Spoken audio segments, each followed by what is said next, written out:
윤석열 대통령 당선인은 권력형 성범죄에 대한 근절 의지와 함께 무고죄 처벌을 강화하겠다고 공약했는데요. 특히 성범죄에 대한 무고죄는 관련 조항을 신설하겠다고 했습니다.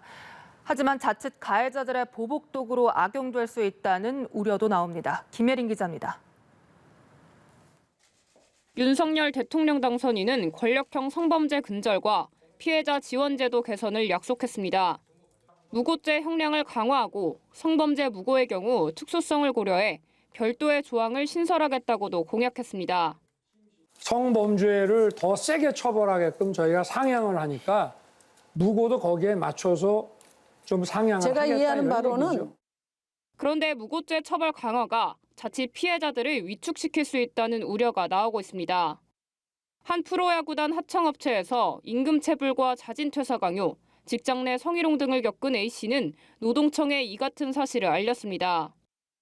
노동청에서 이제 성희롱이라고 인정된 명확한 증거도 있고 이것도 사실인데 이제 회사 대표는 저를 무고죄 포함 여러 가지 항목으로 무리하게 고소를 했고 조사 끝에 무고죄는 모두 불송치 결정이 났지만 A씨는 심리적 압박을 겪어야 했습니다. 근로기준법 위반에 대한 신고 또는 직장 내 성희롱, 성추행에 대한 신고를 차단하기 위해서도 사실 무고죄 고소가 활용되기도 합니다.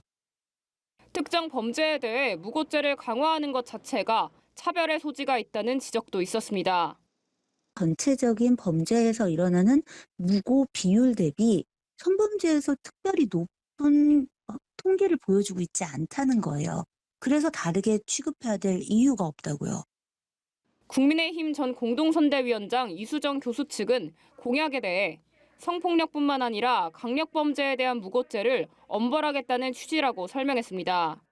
연합뉴스 TV 김예리입니다.